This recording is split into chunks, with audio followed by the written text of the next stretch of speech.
My son stood at the foot of my hospital bed with his arms folded across his chest. Not open. Not reaching for me. Folded, like a man who had already decided something and was only there to deliver the news. I had just opened my eyes for the first time in 6 months. 6 months. The room was white and buzzing with the sound of machines I did not yet understand. My throat was so dry it felt like sand had been poured down it while I slept. My fingers could barely curl. My legs felt like they belonged to someone else. The light in the room was the pale, institutional kind that gives everything a slight unreality, as if the world is being projected rather than actually existing, and I blinked at the ceiling, blinked at the machines, and then I looked at my son. And the first words my son said to me were not, "Thank God, Mama." They were not, "I missed you."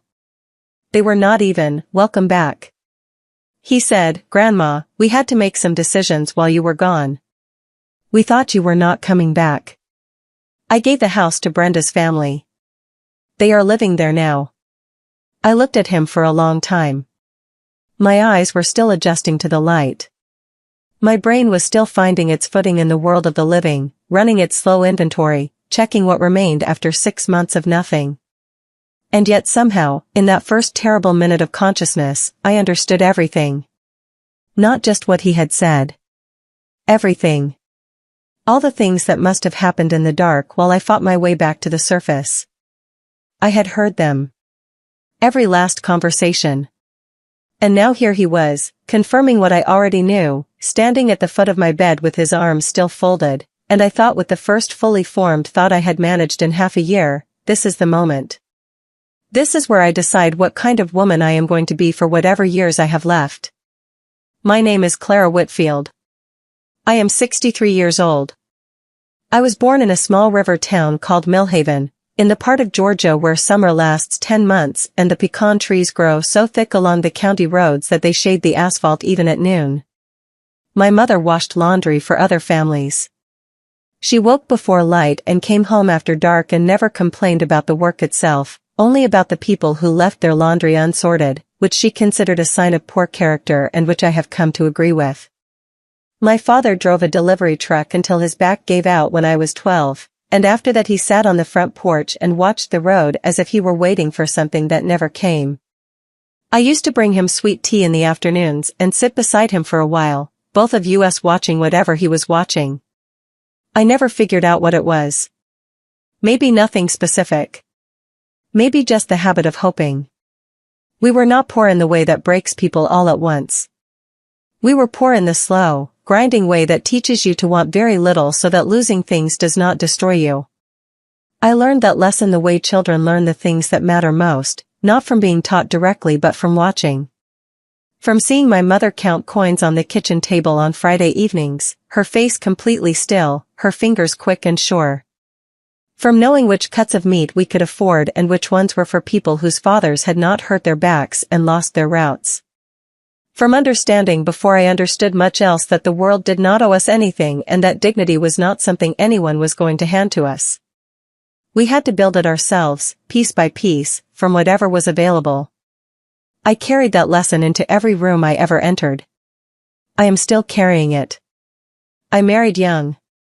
20 years old, a June wedding with a borrowed dress and flowers cut from my aunt's garden the morning of the ceremony. His name was Vernon Whitfield. He was not a spectacular man in any of the ways people mean when they use that word. He was not brilliant or ambitious or the kind of person who walked into rooms and made other people turn their heads. But he was kind in the way that matters most, the kind that shows up. He showed up for everything.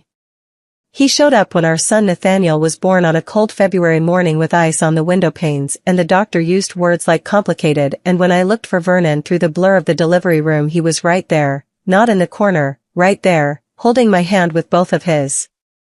He showed up when I lost a pregnancy at 4 months and could not get out of bed for 2 weeks and the world felt like it had been drained of something I could not name. He brought me soup I did not eat and sat beside me on the bed reading the newspaper out loud in his steady unhurried voice, because he could not think of anything else that might help and he was not willing to do nothing. He showed up every single evening with dirty hands and a tired back and still asked me how my day had been, and always waited for the answer, always listened to all of it. Vernon died of a heart attack at 51. He was standing in the garage fixing the lawnmower on a Saturday afternoon when it happened. The neighbors found him. Nathaniel was 22 and had just started working at a logistics company downtown, still in the early bright part of a career when everything feels possible. He drove to the garage when they called him and stood looking at the space where his father had been as if he expected Vernon to come back and explain what had happened.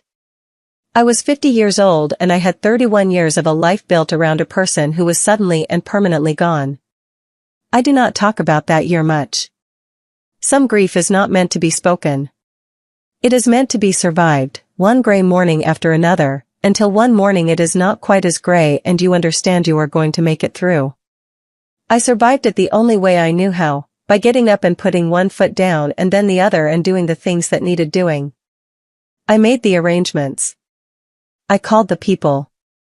I sat through the service and received the casseroles the neighbors brought, all of those covered dishes arriving at my door with handwritten notes, and I wrote the thank you notes and eventually, when the last casserole was gone and the last note was sent and the house had settled into its new permanent quiet, I sat down with a notepad and a cup of cold coffee and I figured out what was left. What I found was that we had less saved than I had believed. The medical bills from Vernon's 2 hospitalizations the previous year, a chest pain episode in January and a procedure in March that had seemed at the time like it had fixed the problem, had eaten most of what we had kept aside. There was the funeral. There were the things you do not anticipate, the small necessary costs that grief does not suspend just because you are not ready to face them. I paid them all, every single one, because that was what had to be done, and then I looked at what remained and I calculated what was possible. Not much. But I had started from less before. I had spent 20 years doing bookkeeping for a small manufacturing company in Millhaven. Numbers had always made sense to me in a way that people sometimes did not. I understood ledgers. I understood what was balanced and what was not. I understood that every figure on a page corresponded to something real, a decision someone had made, a risk someone had taken, a cost that had not been anticipated and was now being absorbed. After Vernon died, I took on extra clients. I worked evenings at the kitchen table with my reading glasses and my calculator, the lamp making a small warm circle in the dark house, the rest of it quiet around me. I took a part-time job on weekends doing inventory at a hardware warehouse, which was not glamorous but was steady and paid fairly and required nothing of me except attention and accuracy, both of which I had. I stopped buying anything that was not essential. My coat was the same coat for 6 years and I wore it without embarrassment. My shoes were resold twice and they were good shoes still. I cut my own hair, which I had never done before and which produced results that were more functional than fashionable but cost nothing. Every dollar I did not spend went somewhere specific. A savings account I had opened the week after Vernon's funeral and to which I added money every single month without exception, small amounts when business was slow and larger amounts when it was not, but always something, always the same deliberate act of putting something aside rather than spending it. Because the one thing I knew for certain, the one thing my father had taught me from that front porch whether he meant to or not, was that the trouble with waiting for things to come to you is that they usually do not. That account had one purpose. I thought of it every time I added to it. I thought of it as home. Nathaniel was living in an apartment across town by then. He had his own life, his own small routines, the particular independence of a young man who has loved his parents and needed to leave them to love himself. He came to see me on Sundays, usually, arriving in the early afternoon and staying through supper. He was a quiet young man, thoughtful in the way that people who listen more than they speak are often thoughtful, taking things in and sitting with them before offering an opinion. He had Vernon's patience and my stubbornness, which is an interesting combination, and one that I think made him better at most things than either of us separately. I was proud of him. I told him so often, probably too often, in the way that mothers with one child do, pouring all the observation of years into one person who has to carry it. He would shrug and look away in the way that sons do when their mothers say things that embarrass them with their accuracy. But I could see that he heard it. I could see that it landed. When Nathaniel was 26, I bought the house on Callaway Lane. It was not the first house I had looked at. I had been looking for 2 years by then, learning the neighborhoods, learning what things were worth and what they were actually selling for, learning the difference between a house that looked worn out and a house that was worn out, which are not the same thing and which require entirely different calculations. The house on Callaway Lane was on a quiet street in a neighborhood that had the particular quality of having been good for a long time without ever becoming fashionable, which suited me. There were 3 bedrooms, a front porch with a swing that needed new chains, a kitchen with east-facing windows that filled with morning light in a way that I noticed the moment I walked in, and a backyard with a fig tree. The fig tree was the thing that decided it. The previous owner had planted it 30 years earlier, which meant it had had 30 years to become exactly what it was, enormous and unhurried, its branches bending toward the ground in summer under the weight of the fruit, the leaves so dense that standing underneath it on a hot day was like being in a different, cooler world. The first time I walked through that backyard, I stood under that tree and looked up through the leaves at the blue September sky, and something in my chest that had been tight for years, through the hard work and the loss and the slow rebuilding, loosened. Not all the way. But enough. This was it. This was what I had been working toward. Not grandeur. Not a statement about who I was or what I had survived. Just this tree and this light and this patch of ground on a quiet street that was going to be mine. I signed the papers on a Thursday afternoon. I cried in my car afterward in the parking lot of the title company. Not sad crying. The other kind, the kind that comes when something you have been carrying for a long time is finally set down. Nathaniel helped me move in that first weekend. He came with 2 friends, young men who made jokes about everything and who ate enough food for 6 people and who carried every box and piece of furniture without complaint. Afterward we sat on the front porch with cold drinks and looked at the street in the long, contented way of people who have done something physical together and feel satisfied by it. He was happy for me. I could see it clearly, the uncomplicated happiness of a son who knows his mother has done something good for herself. He said, "Mama, you earned every inch of this." And I believed him, because he meant it. For 2 years after I moved into the house on Callaway Lane, life was good in the simple way that good life usually is. Not dramatic. Not exceptional. Just steady and warm and mine. I painted the kitchen the color of early morning light, a pale yellow that changed depending on the hour, warm and thick at 8 in the morning and clean and pale by noon. I fixed the swing chains on the porch and added a new coat of paint to the wooden slats. I planted a row of azaleas along the fence that bloomed pink every spring with the kind of cheerful reliability I find reassuring in a living thing, the dependable return of something beautiful. I learned the particular vocabulary of the house, the way the back door needed lifting slightly before it would latch, the step on the staircase that announced itself, the sound the heating system made on the first cold night of the year. I learned all of its small habits the way you learn the habits of someone you share a space with a combination of attention and something that was not quite affection but was close to it. I kept my bookkeeping clients, worked reasonable hours, slept well. After years of working until my eyes gave out and waking up before light, sleeping well was its own particular luxury. Nathaniel still visited on Sundays. Sometimes he stayed for supper. I made his father's cornbread recipe, which is not complicated but requires you to pay attention, and the chicken stew that has been in my kitchen since before Nathaniel was born, a thing I make from memory and habit rather than any written instructions. He ate 2 bowls every time and pretended not to notice that I had made extra for him to take home. We talked about his work, about the neighborhood, about the accumulated small news of 2 lives that were close and connected without being tangled. It was simple and good, and I thought for a while that this was what I had been working toward all along. Not just the house but this Sunday evening ease. Then he met Brenda Coulson. He brought her to Sunday supper 8 months after they started dating, which meant he had waited long enough to be serious. She arrived in a white sundress with her hair carefully done and a bottle of wine she handed to me at the door with the gesture of someone who has rehearsed it, practiced and smooth. She was pretty. I will say that straightforwardly. Dark eyes and a wide smile that appeared quickly and went just as quickly, like a lamp being switched on to check whether the bulb still works and then switched off again. She was polite in the careful way of someone who is simultaneously evaluating what they are polite to. I gave her the benefit of the doubt. I made a deliberate decision to give her the benefit of the doubt.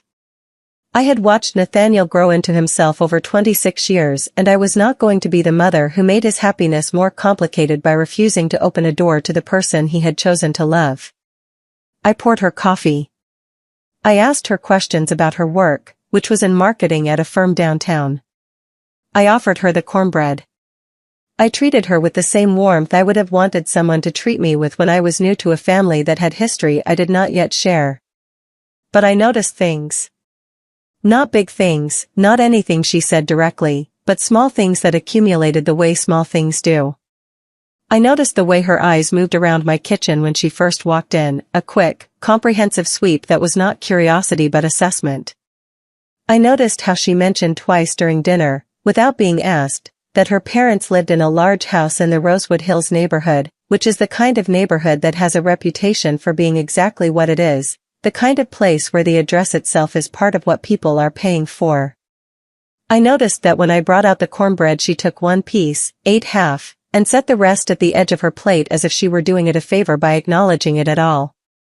I noticed that she asked no questions about me, about my work or my life or what I had made of myself, only questions about Nathaniel. Questions that were really questions about what Nathaniel was, what he had, what he wanted, as if she were compiling information about a resource she was planning to use. Nathaniel looked at her the whole evening like she was the only light in the room and every other light was decoration. I said nothing. I smiled and refilled her glass and let the evening go the way evenings go. When they left that night and Nathaniel hugged me at the door and said, "What do you think, Mama?" I said, "She seems like someone who knows what she wants." He heard it as a compliment. That was his choice. I meant it as an observation. They married 14 months later. The wedding was at a venue on the edge of Rosewood Hills, the kind of place with cathedral ceilings and a lighting system that cost more than I made in a year and a coordinator who called herself a director of experiences with the complete seriousness of someone who has decided that is what they are. There were flowers and arrangements I would not have known how to name.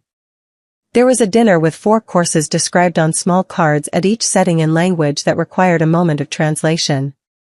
There was champagne and dancing and a photographer who moved through the whole event like a quiet ghost, always there, always capturing. Brenda's parents were exactly what I had expected. Garfield Coulson was a retired property developer, silver-haired and square-shouldered, with a watch that caught the light and a handshake that was slightly too firm, the handshake of a man who learned at some point that a firm handshake communicates authority and has been communicating it ever since. Marguerite was elegant and careful in a way that did not leave room for casualness, wearing a suit that cost what it cost and greeting me with a smile that was warm on its surface and measuring just underneath, the smile of a woman who is deciding something about you while appearing to simply be pleased to meet you. They were not unkind to me. I want to be accurate about that. They were courteous and correct. They included me in conversation when it would have been awkward not to and steered away from territory that might have required us to compare what our lives actually cost and what that meant about who we were. They were from a different world and they knew it and they managed it smoothly, the way people do when they have had a lifetime of practice managing the gap between themselves and everyone else. I sat near the back during the reception, which was fine. I did not need to be at the center of anything. I danced once with Nathaniel, a slow dance to a song I did not know, and he held my hands the way he had when he was a child and learning to dance in the kitchen, and he said, "I love you, Mama." And I said, "I love you too. Be good to her." He said, "I will." And I believed him. I always believed him when he said the things he meant. What I did not know then was what being good to Brenda would eventually cost him. And what it would eventually cost me. The first year after the wedding, Nathaniel and Brenda rented an apartment in the newer part of the city, the part that had been developed in the last decade and had the particular quality of places built all at once to a specific specification, everything matching, everything slightly too clean. Brenda had opinions about it from the beginning. The apartment was too small. The neighborhood was too noisy. The building did not have the amenities she expected. The parking was insufficient.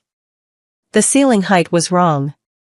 I heard these complaints through Nathaniel, who relayed them with the particular tone of a man who has accepted that finding solutions to problems he did not create is now part of what he does.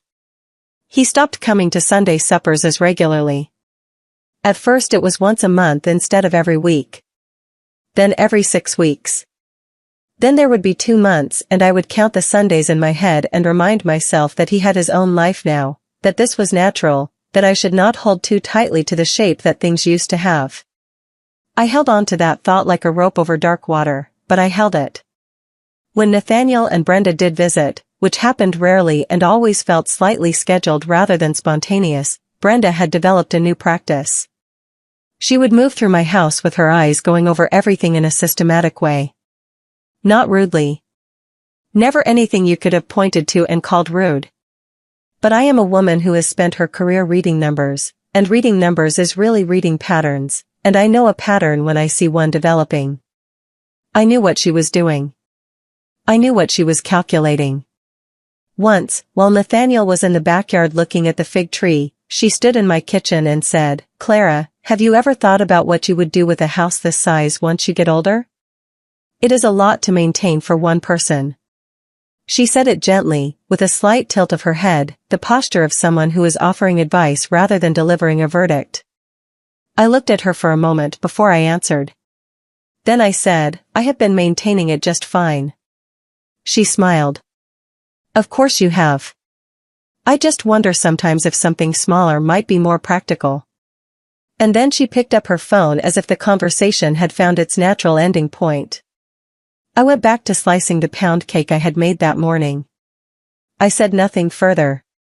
I had learned over 50 years of life that not every sentence requires a response and that sometimes the most powerful thing you can do is simply not engage. 2 years after the wedding, Brenda's parents hit financial trouble. I did not learn the details all at once. They came to me in pieces, through Nathaniel, who explained them in the way of someone who is not sure how much to say. Garfield had invested in a property development that had gone badly, a commercial project that had not found tenants and had left him significantly overextended. The house in Rosewood Hills was going to be sold to cover the losses. Marguerite was devastated, Nathaniel said. She had lived in that house for 20 years. Everything she knew about herself, every social connection, every routine, every assumption about her life was organized around that address. I felt sorry for them. Genuinely.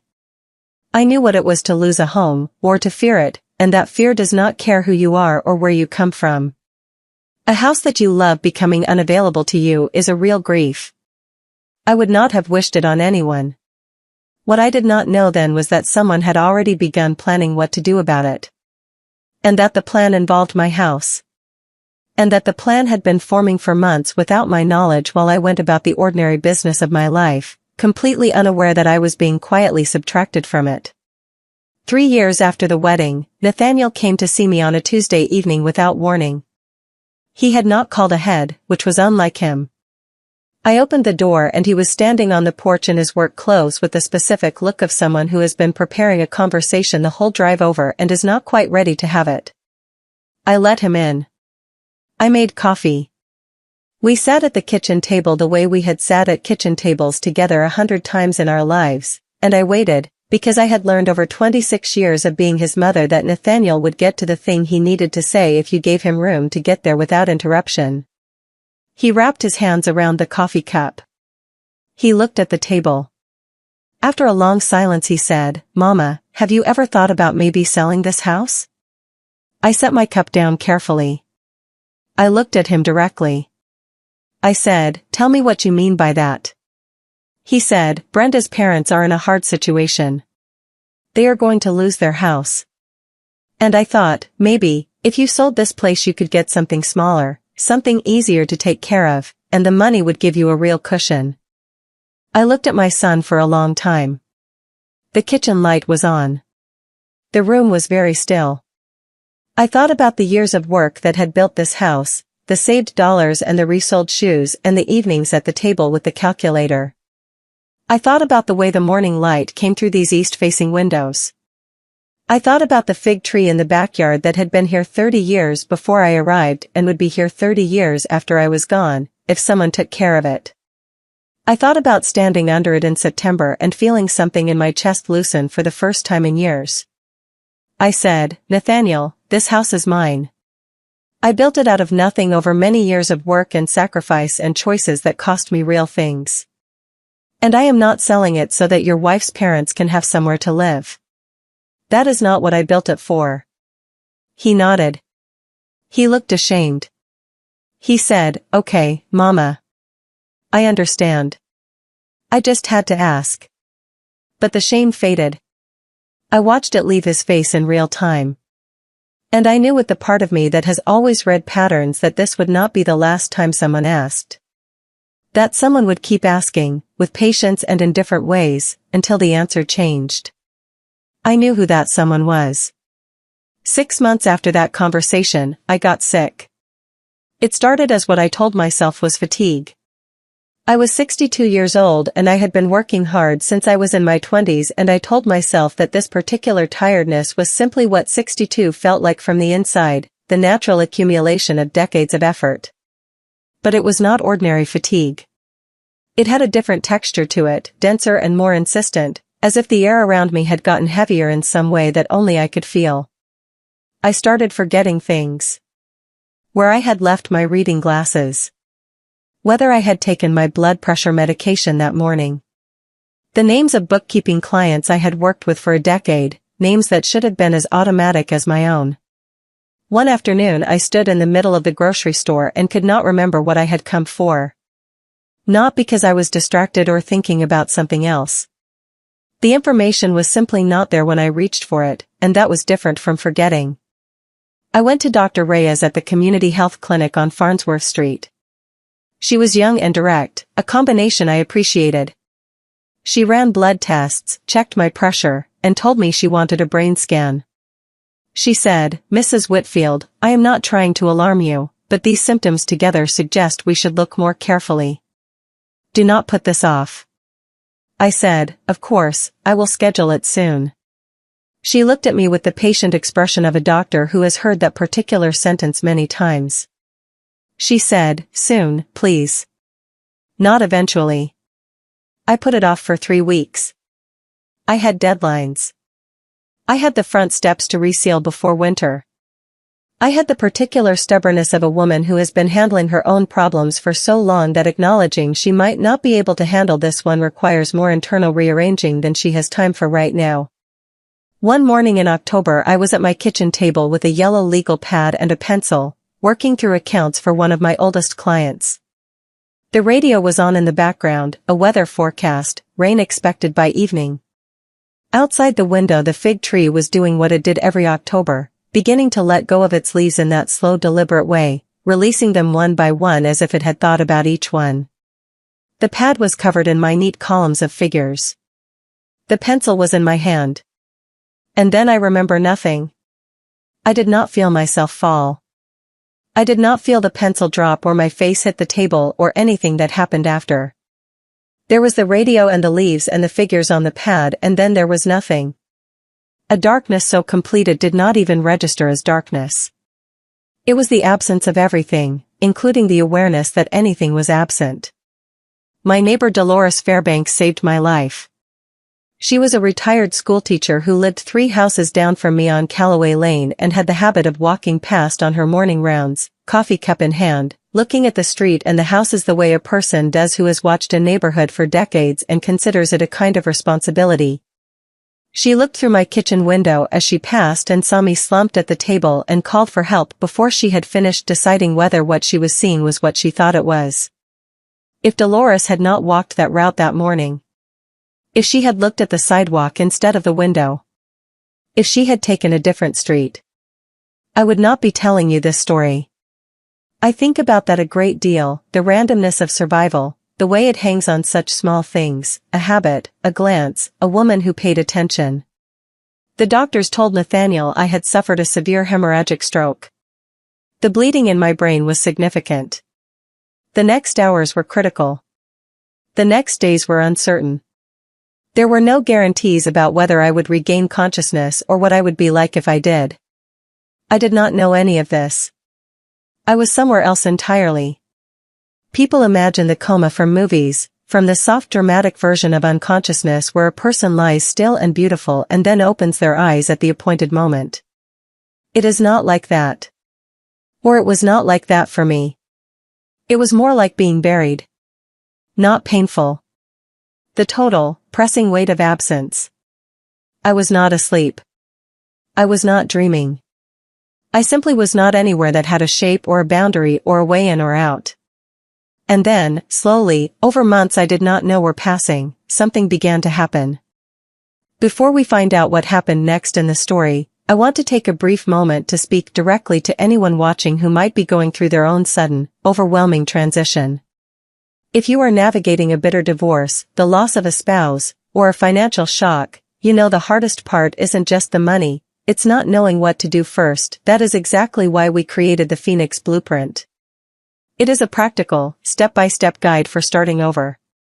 It doesn't have fluffy affirmations or vision boards. It is a tactical survival manual. It gives you the exact checklist for the first 48 hours, including the one rule you must follow: do not make any decision you cannot reverse. It includes the Found Money worksheet, showing you exactly how to check state databases, because 1 in 7 Americans actually has unclaimed money waiting for them right now. It even gives you word-for-word boundary scripts to use when family members pressure you for money or try to make decisions for you. You can get the entire guide right now for just $17. If you're watching on your TV, just pull out your phone, open your camera, and scan the QR code on the screen right now. If you're on a computer or phone, click the top link in the description. You don't have to figure this out alone. Now, let's get back to the story. Something that felt at first like nothing and then like almost nothing and then, eventually, like something. I began to come back. The coming back happened the way memory comes back after a shock, in fragments without context or sequence. First just sounds, so far away and distorted that they were only sounds, not language. Then closer. Then individual words. Then sentences I could follow but not answer, all of it trapped inside a body that would not respond, would not move, would not give any sign that anything was home. The first voice I recognized clearly was Nathaniel's. In the beginning he came every day, the nurses told me later. I know this because I began to be able to distinguish his particular footstep in the corridor outside my room, the way he cleared his throat before sitting down, the specific quality of silence he brought with him into the space beside my bed. In those early visits he talked to me, which the nurses had told him might help. He told me about the weather outside. He told me that Dolores was tending the plants on my porch. He told me the fig tree was fine. He said things he would not have said if he had believed I could hear them, things about how frightened he was, how quiet the apartment was when he came home, how Brenda said things about being realistic that he was not sure he agreed with but did not know how to answer. I wanted to reach for him. I could not move anything at all. Then Brenda began coming with him. The first time I heard her voice in my hospital room I went very still in whatever way stillness was available to me in that state. She did not speak to me. She spoke to Nathaniel in the low, deliberate voice she used when she was building toward something, the voice of someone who has thought about this before the conversation started and knows where they want it to end. She said, "The doctors are not encouraging, Nathaniel. You have to start thinking realistically." He said, "She could still wake up." She said, "And if she does, she is not going to be able to live alone. She is 62 years old and she has had a severe stroke. You know what that means for her recovery. She is going to need care. Full-time care. Are we equipped to provide that?" He was quiet.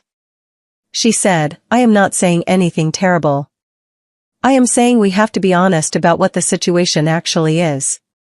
He said, "She is still here, Brenda." She said, "For now." For now. 2 words. I held them in the dark and I thought, I am coming back. I do not know how. I do not know when. But I am coming back, and when I do you are going to discover that I heard every word of this. weeks passed, or what I believe were weeks. I measured time by the length of silences between Nathaniel's visits, which grew longer, and by the changes in the sounds outside my room as the season turned. His visits became shorter. The conversations beside my bed became quieter. And one day I heard voices I placed after a moment as Garfield and Marguerite Coulson. Marguerite said, gently, "How is she?" Nathaniel said, "The same." Marguerite said, "I am so sorry. She was such a strong woman." Was. Past tense. As if I were already finished. Brenda said, "Mama came to talk to you about the situation with the house." Nathaniel said, "Brenda, we should not do this here." Brenda said, "Where, then?" "She has been here 4 months. My parents have 6 weeks before the Rosewood house closes. When is there going to be a right time?" Nathaniel said, "That is her house, Brenda. I cannot just." Brenda said, "She is not there. It is sitting empty. Your neighbor is going over to water the plants, which is kind, but it is an empty house with a mortgage, and my parents have nowhere to go. Your mother would want her family taken care of. You know she would." The silence that followed that sentence had a particular quality. The silence of someone being slowly turned in a direction they know is wrong but cannot find the footing to resist. Marguerite said, very softly, "We would take such good care of it. We would keep everything exactly as it is. It would all be there for her if she recovers." "If," Brenda said, "it just makes sense. It is the practical thing." And Nathaniel, in the voice of a man who has run out of argument, said, "Let me think about it." And I knew from the way he said it that he was not going to think about it for long. I do not know exactly how much time passed before they moved in. I know it happened because the way Nathaniel spoke about my house and his visits changed. He stopped mentioning the fig tree. He stopped describing the azaleas or the porch or any of the small details he had once offered me, almost as if he were reading me the landscape of my own life to keep it in my memory. And one day I heard Brenda speaking with a nurse in the hallway in the voice of someone who has recently acquired authority over a situation and intends to exercise it. She said, "I am his wife.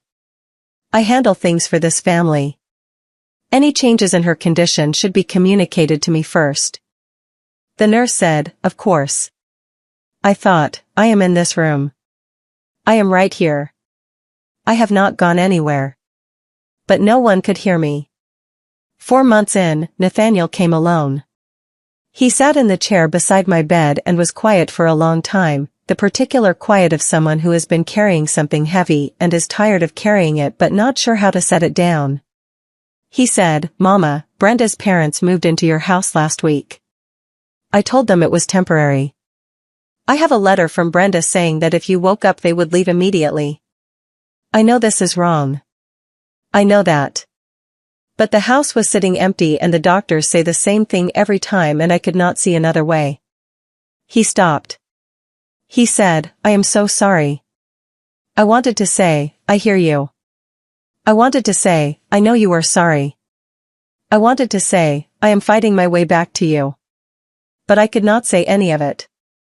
And he left believing I had not heard him, that his secret was safe in the silence of a room where his mother was supposed to be somewhere between this world and whatever came next.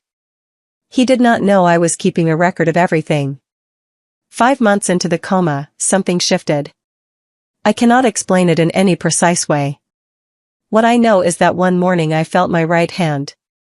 The actual physical weight of my fingers against the sheet. The texture of the fabric underneath them. And then I moved my index finger. One small movement. But it was mine. I had made it happen deliberately. And that fact cracked something open. Over the weeks that followed, sensation returned in gradual increments. My foot. Then my left hand. The difference between light and shadow against my closed eyelids. The sounds around me became sharper, less muffled, more like the actual world and less like the world heard through several walls. I began to follow conversations in real time. And then one morning, I opened my eyes. The ceiling was white and the fluorescent light was enormous. A nurse at the monitor turned and made a sound I will never forget, a small involuntary exhalation of pure relief. She called for Dr. Reyes. Everything became movement and voices and careful hands, and Dr. Reyes was there within minutes, checking my responses with her precise steady attention, and underneath her professional composure there was something that looked, just briefly, like wonder. She said, "Clara, can you hear me? Squeeze my hand if you can." I squeezed her hand. She said, very quietly, "Welcome back." They called Nathaniel. He arrived 2 hours later, which was faster than I might have expected, which told me something. He came through the door with Brenda right behind him. He looked like a man who has received news that is simultaneously better than he feared and more complicated than he had prepared for. She was composed in the particular way she was always composed, the way of someone who has organized themselves so carefully that the organization itself is the first thing you encounter. He came to the side of my bed. "Mama," he said. His voice was unsteady at the edges. I looked at him. Then at Brenda. Then back. I said, in a voice that was rougher and slower than I remembered mine being, "How long was I out?" Dr. Reyes said, 6 months, Clara." "Almost exactly. 6 months. Half a year." I closed my eyes for a moment. Then I opened them and I looked directly at Nathaniel and I said, "Tell me what happened to my house." He went still. The color shifted in his face in a way I could see even in that light. I said, "I heard things, Nathaniel. I know more than you think I know." Brenda made a sound behind him, something starting to form itself into the words. She cannot have heard anything, she was in a coma, but she stopped because my eyes moved to her and something in what she found there stopped her. I said, "I want you to tell me. Out loud. In this room, with the doctor here. I want to hear you say what was done." Nathaniel said, "Mama, we need to talk about this somewhere." I said, "Say it." He said, "I let Brenda's parents move into your house. I thought you were not coming back. I thought the doctors." I said, "You thought I was going to die and so my house was available." He flinched. Brenda said, "Clara, you have been through an enormous trauma, you are disoriented." I said, "I am not disoriented." My voice was flat and absolutely steady. "I am completely oriented. And I want my house back." Brenda said, "The house is occupied. My parents have been there for months. They have arrangements." I said, "They have no legal arrangement. That house is in my name. I never authorized its use." Nathaniel said, "Mama, please, let us just." I said, "There is nothing to just, Nathaniel. I want my house back.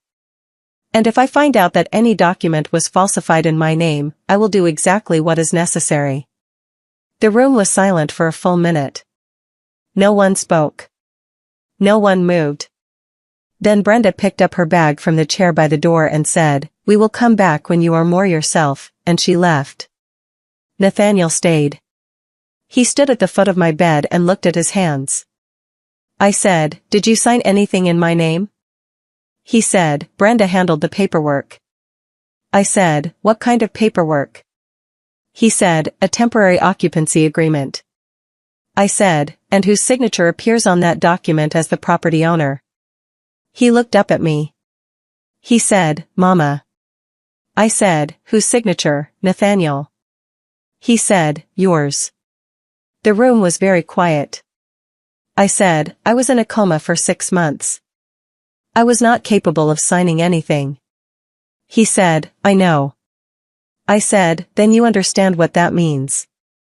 He put his face in his hands and I watched my son stand in the full weight of the worst decision he had ever made, and I felt two things at once that should not be able to coexist but somehow did. A grief that went all the way down, with no floor to it. And a cold, clear certainty about what I was going to do next. I said, "You can go, Nathaniel. I need to make some calls." He left without touching me. That night, after the hospital quieted and the shift changed and the new nurses came on with their efficient unhurried movements, I lay in the dark and I took stock. I was weak. My left side responded more slowly than my right. My speech was returning by the hour but was still not what it had been. I would need months of physical and occupational therapy. I had just woken up from 6 months of nothing to find that my house had been given away, my signature had been forged, and my own son had been part of it. But I was alive. My mind was clear. Clearer, in fact, than it had been in a very long time, the way sight is sometimes clearer after a long time in the dark. And in 6 months of silence I had learned a patience I had not known I was capable of. The next morning I asked a nurse about the hospital's social worker. By midday Ms. Garrett was beside my bed, a woman of around 42 with a quiet competence that was immediately reassuring. She had the look of someone who has seen a great deal of human difficulty and chosen not to flinch at any of it. I told her my situation. I told her all of it, in order, clearly, without excessive emotion, because I had spent 40 years of my working life organizing information and I knew how to present facts so that the person receiving them understood exactly what they were looking at. She listened to the whole thing without interrupting. When I finished she said, "Mrs. Whitfield, what you are describing involves potential fraud and the unauthorized occupation of your property. You have rights here that are significant. I want to connect you today with our legal aid partners." I said, "How soon can I speak with someone?" She said, "I will make the call right now." Mr. Beaumont arrived the following morning. He was around 60 years old, with a careful quiet thoroughness to him, the kind of attorney who makes you feel that the details of your situation are important to him personally. He sat in the chair beside my bed with a legal pad on his knee and asked me to tell him everything, and then he listened to all of it without interrupting, making notes in a small precise hand. He asked whether I had ever given power of attorney to anyone. No. Whether there were documents establishing the property's title history at the house. Yes, in a metal lockbox in the closet of my bedroom, along with every other important document I owned, because I kept everything organized and in one place. Whether I had any reason to believe the signature on the occupancy agreement could be genuinely mine. I had been in a documented unresponsive coma throughout the entire period in question. My neurologist could confirm the dates. He said, "Mrs. Whitfield, if the signature is forged, as it almost certainly must be given the circumstances, this is a criminal matter in addition to a civil one. You have grounds to pursue eviction of the current occupants, civil damages against the relevant parties, and criminal fraud charges against whoever prepared and executed that document." I said, "What I want first is my house back." He said, "That is where we will start." He went to the property records office that afternoon. He called the next morning. There was an occupancy agreement on file, notarized, bearing a signature in my name. He had already arranged for a handwriting expert to examine it. The notary on the document operated from 2 counties over, which was irregular. 36 hours later the expert confirmed the signature was not consistent with my documented handwriting from prior legal filings. Mr. Beaumont called and said, "We have what we need to file for an emergency eviction order and to refer the matter to the district attorney." I said, "File for the eviction. Hold on the DA referral. I need to speak with my son before we go that direction." He said, "I will hold until Monday morning." I said, "Monday." I was discharged from the hospital on a Friday. Dr. Reyes went through the instructions with me carefully, the medications, the physical therapy schedule, the dietary adjustments, the follow-up appointments. She said, "You are recovering in a way that surprises me, Clara, and I have been doing this for a long time." I said, "I have things that need doing." She smiled in the small reluctant way of a doctor who is not entirely surprised to hear it. I called Dolores Fairbanks from the lobby. She answered on the second ring and when I said, "Dolores, it is Clara," she began to cry before I had finished the sentence. She said, "Clara Whitfield, I have been talking to that fig tree of yours every single morning. You get here right now. I have the guest room ready." I took a taxi to Dolores's house, 3 houses down from mine on Callaway Lane. She met me at the door with her arms already open. She was 71 with a bad hip and she moved toward me faster than her hip usually allowed. She hugged me with both arms and held on for a long time. I let her. I let myself be held for the first time in 6 months by someone who loved me, and it went straight through everything I had built up to keep myself functional. She settled me in the guest room, which had a window that faced toward Callaway Lane. From that window I could see my front porch. Terracotta planters by the door that were not mine. My azaleas along the fence doing just fine without me, pink now in the late season, cheerful in the particular way azaleas are, which does not know anything about what is happening inside the house behind them. And in the evenings, lights moving behind my curtains, the shapes of people who were not me living in my rooms. I did not look for long on that first evening. I had other things to do. Saturday morning Nathaniel came to Dolores's house. He had not shaved. His shirt was wrinkled in the specific way of a shirt that has been slept in or close to it. He sat across from me in Dolores's living room, and Dolores excused herself to the kitchen with the expert timing of a woman who has seen enough of life to know when to disappear. I said, "Before you say anything, I want you to listen." He nodded. I said, "I know everything. Not pieces of what happened. Everything. I heard conversations during the coma, Nathaniel. I heard Brenda convince you. I heard your hesitation. I heard you agree. I heard Marguerite walk through my house saying she would keep everything exactly as it was. I heard what Brenda called me when she thought I was gone. I heard all of it." He went the color of old paper. I said, "I am not telling you this to punish you. I am telling you so that you understand there is no version of this conversation where I do not know the full truth. You cannot minimize it or rephrase it or apologize your way past it. I know what happened." He opened his mouth. I said, "Let me finish." He closed it. I said, "My attorney has already established that the signature on the occupancy agreement is forged. That is a crime, Nathaniel. Not a lapse in judgment. Not a difficult decision made under pressure. A crime. Someone created a fraudulent legal document using my identity while I was incapacitated and could not defend myself." He said, "Brenda arranged it. She knew someone, a notary. I did not know all of what she was doing. I just knew the house was going to be used." I said, "You knew enough. You knew I had not authorized it. You knew I was alive and that it was my house." He did not answer. I said, "I have the grounds to pursue criminal charges. Against Brenda. Against the notary. Possibly against you, depending on what the investigation determines about your involvement. I want you to understand that clearly." He said, "Mama, please." I said, "I have not decided what I will do with that right. But I need you to understand what I need to happen. By Monday morning, Garfield and Marguerite Coulson need to be out of my house. They may take what they brought. They may not remove anything that is mine. I will do a full inventory when I return, and I mean a thorough one." He said, "They do not have anywhere to go." I said, "I did not have anywhere to go when I woke up from a coma, Nathaniel.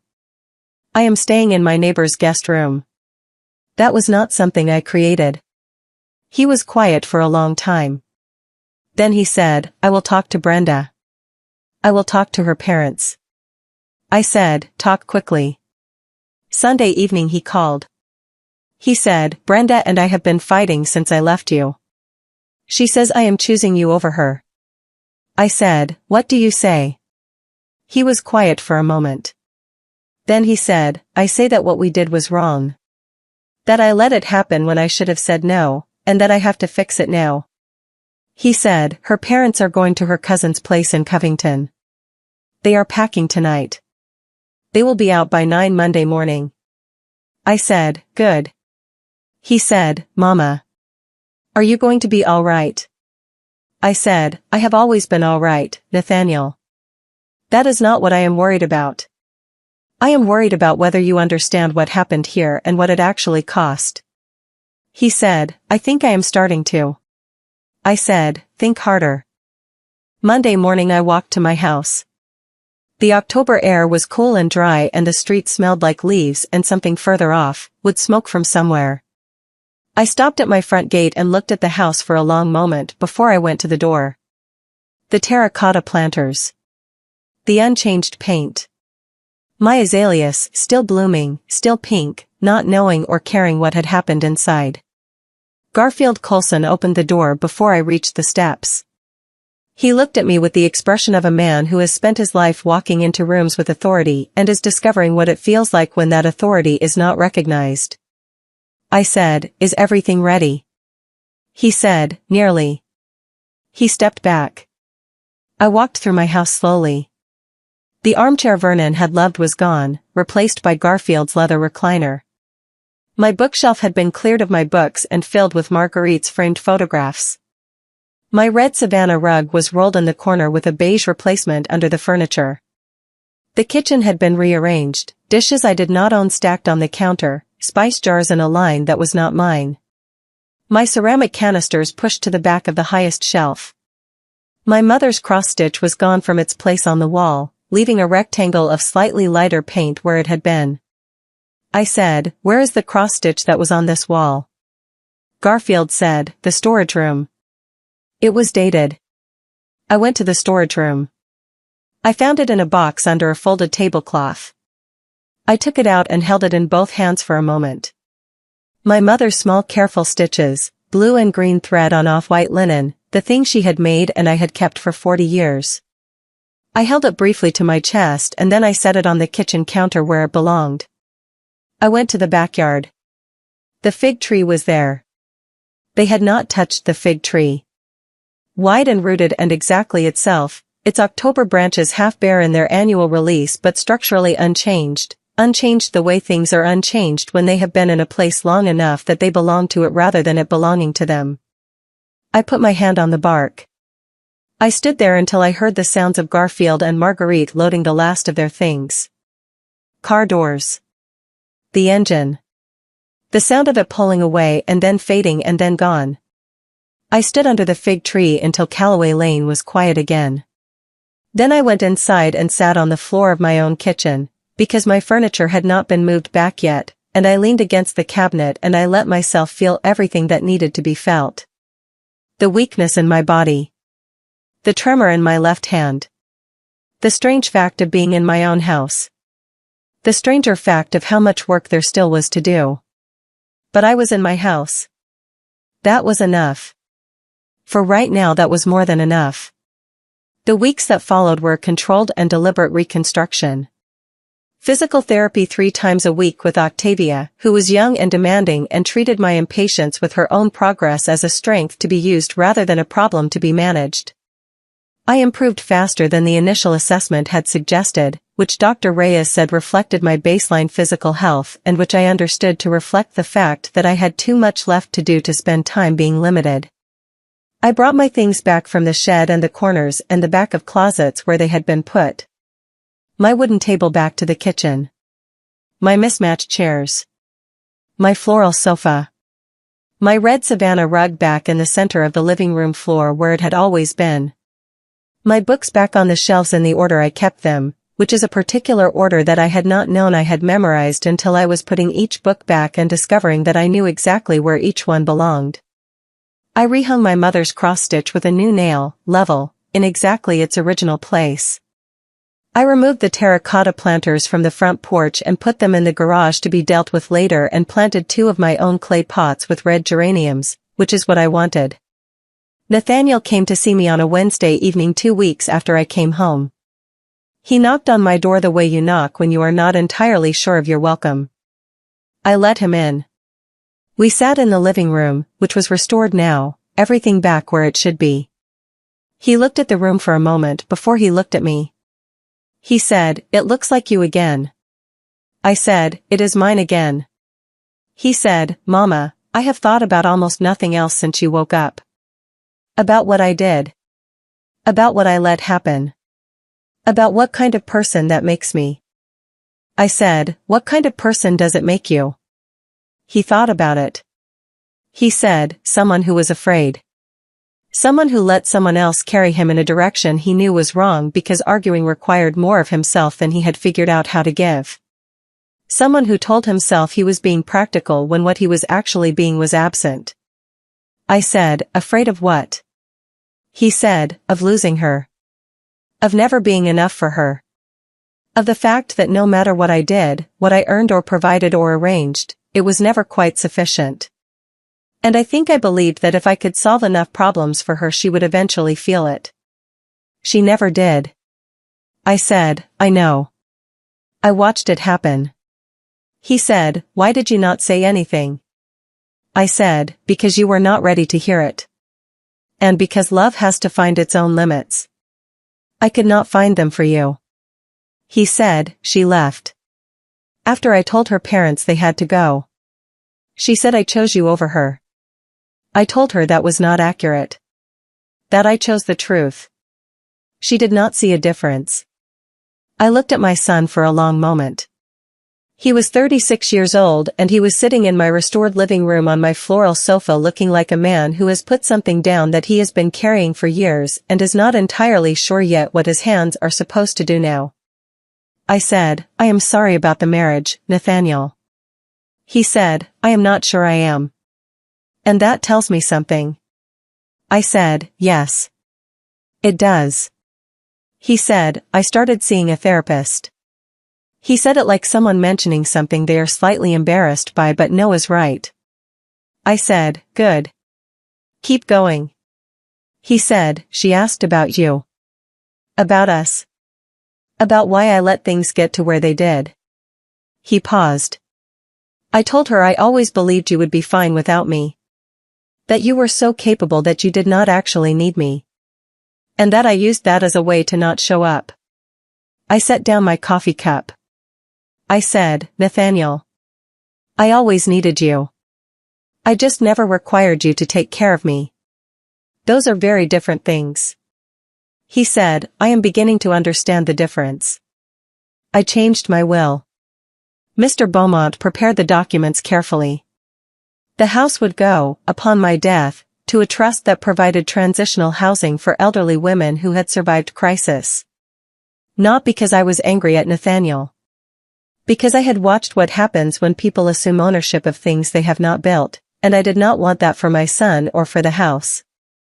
I left Nathaniel my books, my mother's cross-stitch, and enough money to start over carefully if he ever needed to. I left Dolores Fairbanks the red Savannah rug, because she had admired it every single time she had ever been in my house and I had noticed every time and never told her, and it will seem like the right place to correct that. I told Nathaniel about the will on a Sunday in January. The fig tree was dormant in the backyard, its branches thick and still against a pale sky. He was quiet for a moment when I finished. Then he said, I understand, Mama. I think it is right. I said, you are not upset. He said, I am sad. There is a difference. Being sad about it does not mean you are wrong. I looked at my son and thought about what I was seeing in him that had not been there before. Not a replacement for what had been damaged. A layer underneath it, something that had always been there and had finally come to the surface, the layer that was purely his, not shaped by Brenda or by his image of himself or by the constant work of trying to be enough for someone who had decided in advance that he was not. Just his. I said, you are growing. He said, I had to fall down first. I said, sometimes you do. The legal matter ran its course over the following months. The notary was found to have prepared fraudulent documents for other clients as well. His license was revoked. Criminal charges were filed. The investigation named several parties. Brenda was questioned. I do not know what she said. I did not ask. I had decided what my relationship with Brenda would be going forward, which was no relationship, and I did not need the legal system to formalize something I could manage myself. Some battles cost more to win than they are worth. That one was not worth it. 6 months after I came home, on a Sunday evening in early spring, I sat on the front porch in my swing with the new chains, the ones I had put on the day I moved in, sitting in the same place they had always been. The azaleas were coming back along the fence. The street was in that particular quiet of a Sunday evening, people finishing their days, lights coming on in windows, the occasional sound of a child somewhere at the end of the block. Nathaniel was inside finishing the dishes. He had started doing the dishes after Sunday suppers without being asked, a simple regular act that required nothing from me and was not performed for recognition. It was just him showing up in the particular way that matters when the dramatic showing up is over. I sat in the swing and I thought about the woman who had stood under the fig tree in September a decade ago and cried in her car in the parking lot of the title company because she had finally done it. She had built enough. She had her house. That woman did not know what was coming. She did not know about the October morning with the yellow pad and the pencil, or the 6 months of darkness, or the conversations she would collect in that darkness, or the voice of her son saying things she hoped she had not heard. She did not know about the lawyer and the eviction order and the cross-stitch in the storage room box. But she knew how to survive things. She had always known that. And here I was on the other side of all of it, on my porch in my swing, and the azaleas were pink and the evening was quiet and the fig tree was already beginning to push out its new leaves in the backyard. Nathaniel came to the porch with 2 cups of decaf. He handed me one and sat in the chair beside the swing. We watched the street together. A dog walked past on a leash. A child on a bicycle circled the block. He said, "Mama, do you remember when I was 10 and I told you I was going to buy you the biggest house in Georgia?" I laughed. I said, "I told you I did not need the biggest house. I needed a good one." He said, "You were right, as usual." I said, "I usually am." He looked at me with the particular sideways look he had inherited from Vernon, the one that was affectionate and slightly exasperated in equal measure. He said, "You always have been. And that is both the best and the most exhausting thing about you." I said, "I know. And I am not changing it." He said, "Good. Don't." We sat there until the street went dark and the porch light came on automatically and the spring air turned cool enough to notice. We did not solve anything or promise anything or perform anything. We just sat there on the porch of my house on Callaway Lane as the evening settled in around us, which is sometimes the only thing that is needed. To just be in a place that is yours, with a person you love, with the hard things already said and the quiet things left quiet. If you have stayed with me this long, I want to tell you something. The thing that came closest to breaking me was not the stroke. It was not 6 months of darkness. It was not even standing in my restored kitchen watching the place where my mother's cross-stitch should have been and finding only lighter paint. The thing that came closest to breaking me was lying in the dark and hearing my child decide I was already gone. And not being able to say, "I am here. I am fighting. Do not count me out." But I came back anyway. Not because I am extraordinary. Not because I am special. But because sometimes the body knows what the mind has not yet accepted, and mine knew there was something left to do. There was a house to reclaim and a son to face and a fig tree that was going to need someone to look at it in October and understand that the releasing of leaves is not an ending. If there is anything in this story worth carrying with you, it is this. You are allowed to fight for what you built. You are allowed to require that the people who love you treat you with the same dignity you have extended to them. Forgiving someone does not mean putting yourself back in range of the same wound. Love without limits is not love. It is the slow disappearance of yourself, and it is not what the people who love you actually need from you. What they need is for you to remain whole. I am 63 years old. I was in a coma for 6 months. I came home to find my house in other people's hands and my name on a document I had not signed. I took it back. Not with rage. Not with revenge. With a lawyer and a clear head and a neighbor who talked to my fig tree and the particular patient fury of a woman who has been doing hard things for a very long time and knows by now that hard things end. But I want to go back and tell you something I left out. I want to tell you about the 3 days between when I woke up and when I was discharged, because those 3 days were their own kind of education. After Nathaniel and Brenda left that first day, after the room was quiet again and Dr. Reyes had done her final checks and the evening nurse had brought something tasteless on a plastic tray and I had eaten enough of it to satisfy her, I lay in that hospital bed and I did something I had not had the ability to do in 6 months. I thought. I thought carefully and without interruption, the way you think when you have nothing but time and your own mind for company. I thought about every conversation I had heard in the dark. I thought about them in sequence, in order, the way I would have organized a ledger, tracking how one thing led to the next. The first mention of the house from Brenda, which had been almost casual, almost incidental. The second conversation, more deliberate, Marguerite present, the suggestion taking shape. The third, when Nathaniel had agreed, his voice tired and defeated, the voice of a man who has been worn down to a place where resistance requires more energy than he has. The conversation with Marguerite about moving in. The sound of the furniture being moved, the voices of people I did not know in my rooms. Nathaniel's increasingly brief visits, the guilt in his silences. I had heard all of it. And now I had to decide what to do with what I knew. Here's the thing about clarity that people do not tell you. It is not comfortable. Clarity means seeing things as they actually are, not as you wish they were, not as they could be if everyone made different choices, not as they were before.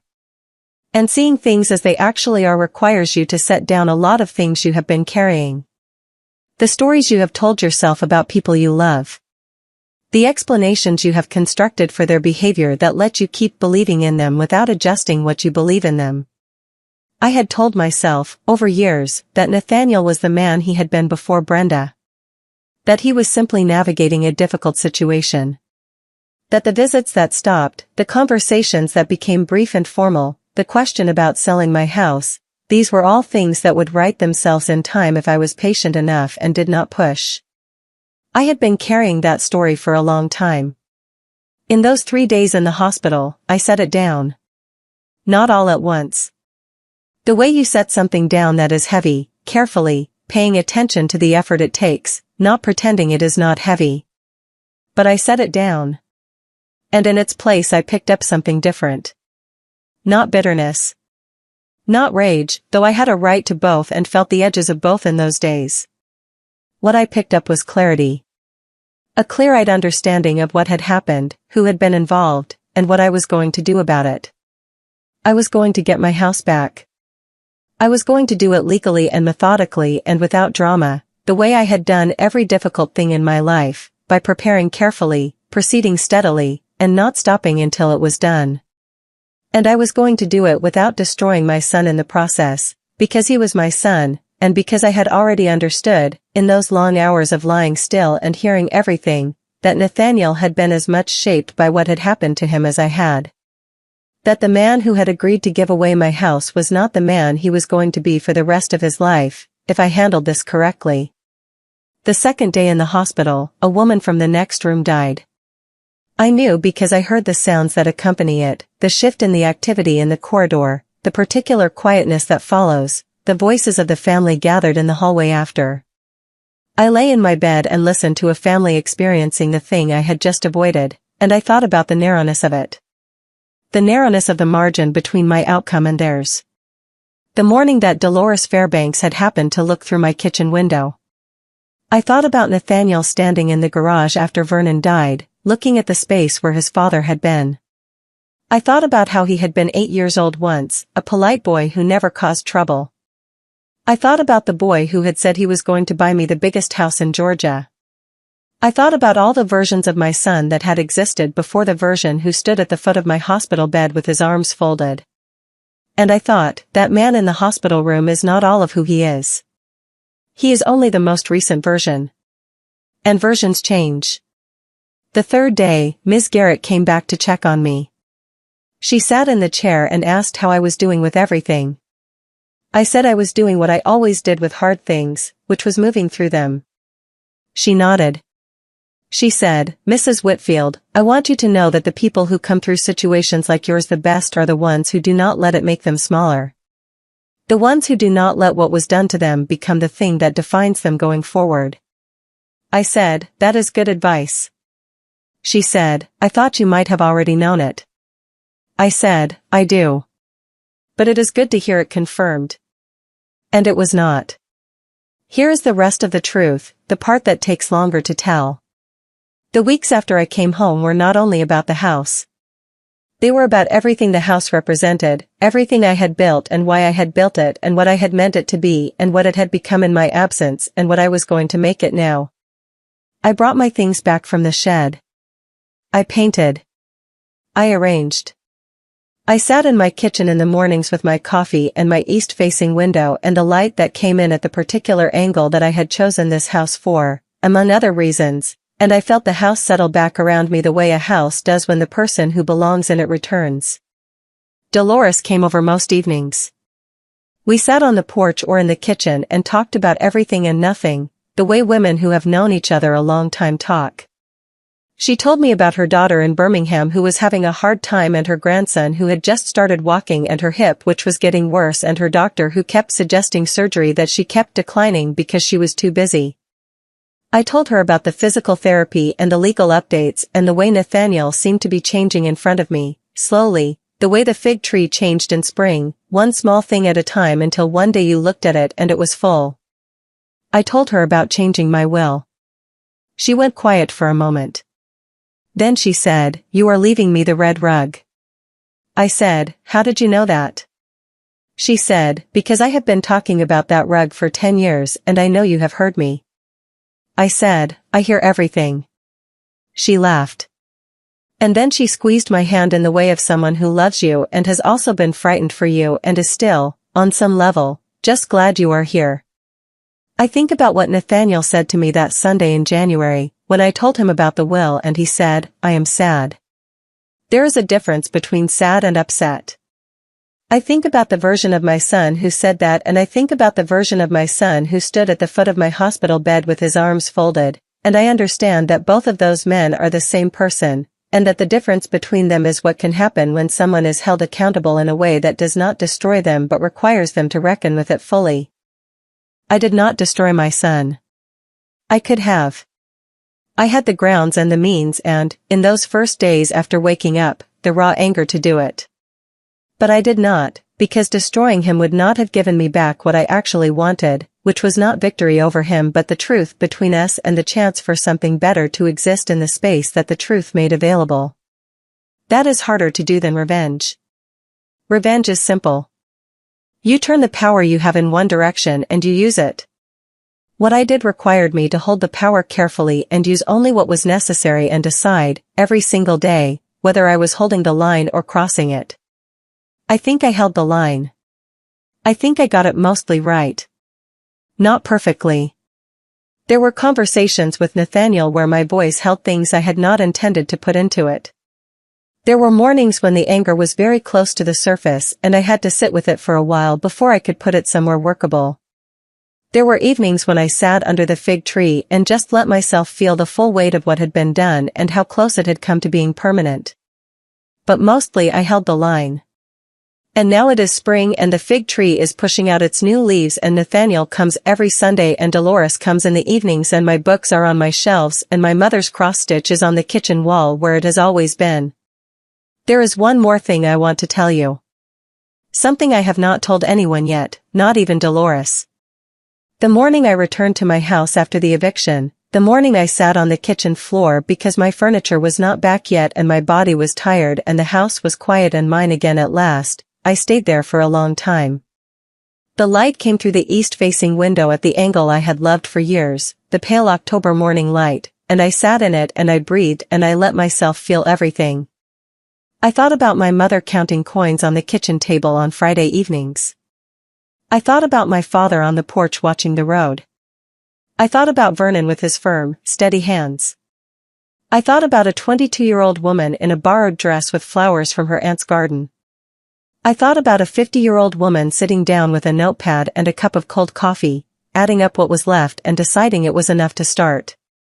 I thought about the dollar by dollar, the resold shoes, the 6 years in the same coat. I thought about the September afternoon I signed the papers and cried in my car not with sadness but with the release of something long carried. I thought about Nathaniel carrying that heavy box of pies when he was 12 because he wanted to help and would not be told no. I thought about all of that and I thought, look how far it all came. Look at where it led. Not where I planned for it to lead. But here. This kitchen. This light. This house that was mine because I had built it out of nothing with patience and stubbornness and the absolute refusal to stop. They had tried to take it from me while I was not in a position to prevent them. I had come back and taken it back. And sitting there on the floor in the morning light, with my body still recovering and my left hand still unsteady and months of therapy ahead of me, I felt something I had not felt since the October morning before the yellow pad and the pencil and the nothing that came after it. I felt like myself. Not the self from before, exactly. That self was gone, the way things are gone after something as significant as 6 months of nothing and everything that came with it. But a self that was recognizable. That had the same foundation as the one that had been built over 63 years of waking up and putting one foot down and then the other. The same commitment to solving things. The same refusal to be made smaller by what had happened. The same absolute certainty that I was the owner of my own life and that no one, not illness, not betrayal, not the convergence of both at once, was going to take that from me without a fight. I am 63 years old. I was born in a small river town in Georgia to a woman who counted coins on Friday evenings and a man who watched the road. I learned early that dignity is not something anyone gives you. You build it yourself. You build it with the choices you make every day, especially the hard ones, especially the ones nobody is watching. You build it in the dark, dollar by dollar, year by year, and then you live in what you have built and you defend it when it needs defending and you hand it on when the time comes. That is what I have done. That is what I am still doing. After every hard winter, the roots know what to do. They always have. And if they have been in the ground long enough, nothing above the surface can take that knowledge from them. Take care of what you have built. Hold on to what is yours. And the next time someone tells you to be practical about your own life, remember that the most practical thing you have ever done is survive it. My name is Clara Whitfield. This was my story. Thank you for being here for all of it. Stories like this remind us that starting over is terrifying, but it is always possible. If you or someone you love is facing a total reset right now, whether from a divorce, a loss, or a financial disaster, you need a plan. Scan the QR code on your screen or click the link below to get the Phoenix Blueprint for just $17. It gives you the exact steps you need to take in the first 48 hours, and a 90-day plan to get your independence back. Thank you for watching.